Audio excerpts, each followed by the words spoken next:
Yes! Oh, hello, fellow travelers. Jeremy Vaeni here. I was just thinking that in my last video, even though no one called me on this, I said that all roads lead to the same point. All sort of paths lead to the same point. But what I really meant was not that. So, what did I mean? Well, let's take the long-winded, circuitous journey. Come with me, if you will, into the question of, is life about the journey or the destination? Well, if you're ambitious, you say it's about the destination, right? Screw the journey. I want to get there. I have goals. I have things I want to do and be. Places I want to see. Things I want to do. People I want to touch. But if you're not ambitious, say you see ambition as an evil, perhaps it's sin, a deadly sin, one of the 7.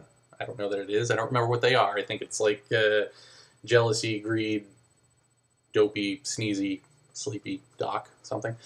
But whatever it is, you say the journey is the thing, not the destination, because the destination is this ideal that will change once you get there. So the destination is an illusion. You'll get there and you'll want to be something else. You'll set up another destiny for yourself, blah, blah.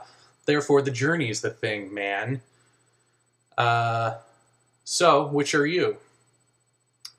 Which am I? Which is life about? Well, as it turns out, neither. Life isn't about either of those things.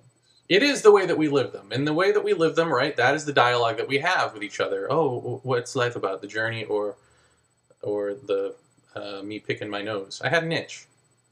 Still have an itch. Still itching. All right. Or the destination. So what? What am I getting at here? Well, when I accidentally in the last video said that all roads lead to the same point, what I meant was that it doesn't matter which point of view you take. If you see through that point of view, they're all illusions. And so if you see through it, the veil is lifted. Not that that each of these illusions bring you down a path, and at the end of that path is your point. I didn't mean to say that life is about the destination, because, right, that would imply that the journey doesn't matter. It doesn't matter which journey you take. It's about the destination. But it's not about either, because the destination is a self-fulfilling prophecy of the journey, you see. So whatever journey you're on, you've got these, several sets of answers forking off at the end of the road, and one of them will be where you end up. Not unlike a choose-your-own-adventure book. And that's how we live, and that's fine, except that we can't afford to do that anymore because, look around. The Mother Earth here cannot sustain us. We are not sustainable, nor should we be if we're not living rightly. So, what does all of this mean? It means that to see through the journey, to ignore the destination, to not recognize either, is to be pulled back into the larger perspective, where truth be, if truth be at all. So, life isn't about the journey, life isn't about the destination, then what is life about? How can you know until you see through the illusion of that? The seeing through the illusion of that, seeing the falseness of it, is what creates the nothingness space in which truth manifests, because nothingness is, after all, intelligence. Intelligence, and what are we all? We're all intelligence being. We're all manifesting. I want to say the manifestation of, but it's not cut off. It's not divorced from this intelligence. It's intelligence being. That's all everything is, and what we have the ability to do is self-identify as that largest of all pulled-out perspectives, which contains the smallest of all perspectives. So it's not as though you just die and become a god. It's you die and know thyself as all of the above. So there's your riddle for the day. Now, one more tangentially related thing. Let me click here. I befriended someone accidentally on Twitter. Sorry, I don't mean to imply what the derogatory part of that. It's just that someone named John Flynn friended me on Twitter. And I thought maybe it was my friend John Flynn, so I friended him back and then went to his page and saw, oh no, this is some other dude named John Flynn from the UK. And I'm fine being friends with you. That's not, my point isn't like I'm not friends. I did it by accident and scorn you. No. Just that I thought you were my friend already. But now you're my friend already. You know what I mean. Anyway, through just reading some of his tweets, I came across this entity. One of them bearded sage guys, you know, Swami Satchidananda. So his Twitter account is quotes from founder of Integral Yoga, one of the first yoga masters to bring classical yoga tradition to the West, Woodstock Guru, a subject of livingyogamovie.org. And he's got close to 29,000 followers, this guy, so he sounds like the real deal. But reading one of his tweets, which it says, okay, he says, just let it go and enjoy the show. You can do that when you know who you are. And then a whole bunch of praise from sycophants and people who like that kind of language. And they go, oh yeah, that's amazing. Oh, here, let's retweet this. Let's share this. This is brilliant. Of course, my response to him got no response back by anyone, as my ramblings are prone to do. I say back to him, if you know who you are, then you don't need the advice. If you don't know who you are, then the advice doesn't hold meaning. So let's review here. He says, let it go and enjoy the show. You can do that when you know who you are. So, again, I look at that and I go, okay, so if I already know who I am, then I'm not reading this, right? Because I don't need to.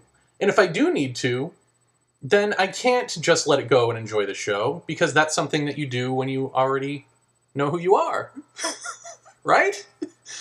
And see, so to me, this is sort of encapsulates all of the guru problem that I've talked about in urgency and online here and on various shows, which is, and this isn't to slight him. I don't know anything about him beyond this, beyond what I just read to you.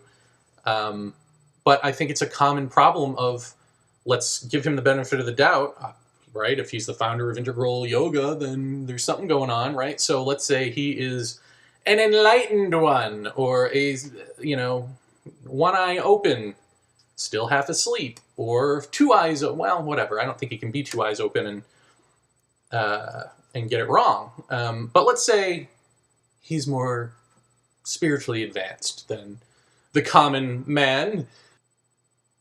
It seems self-evident to me that these folks,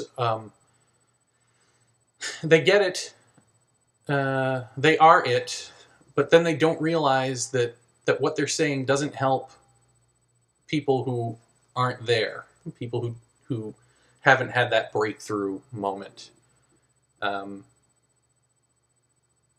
Because here he is talking about the thing that happens after the fact and is preaching it to people who are presumably before the fact people. How is that helpful? And in the same sense, yoga. Okay, so if he didn't invent integral yoga. I'm sure if yoga came to him, it came to him the way that the stuff comes to me, where you shut up and the body moves around, and then he's jotting down notes or whatever. He's noting their effects and what they do and all this sort of thing. It's got to be the same or a similar process, which is to say that these things naturally flower through one when one has pierced that veil and become human 2.0 or whatever. However, whatever crappy analogy or tag you want to put on that. So while these yoga techniques, integral yoga and all that, you know, bending into these postures, do have healthful effects and all of that, not denying any of that, It's, again, a way to drag truth into the journey, right, for the destination, into the illusion for the illusion. It's not a way to break free of the illusion, but I think they don't tell you that, and I don't know if it just never dawned on them that, oh yeah, because maybe that's an insight that he just has never had, or maybe he did and is like, screw it. Or maybe he's like, screw it, most people aren't ever going to understand that or even approach it, so let's give them some way to be more healthful within the illusion. And all of those are possibilities, right? But one thing that for sure these will not get you is you will not become the swami himself. You will not ever be that through these techniques, because these techniques are not something that one learns. They're something that, again, flower naturally when you, the learner, the seeker, the journeyman and woman, are no longer a factor in the controlling equation of the body. Okay, so I hope all of that made some sort of sense. I hope I clarified some things while making things more confusing at the same time. That seems to be my gift. Of course, none of this would be trickster language if you were there already. It would just, you'd probably actually see that I'm just rambling. I'm just rambling. Just rambling now, aren't I? Okay, well. Oh, yes, I wrote this too. Two can play the commercialized horror game, gurus.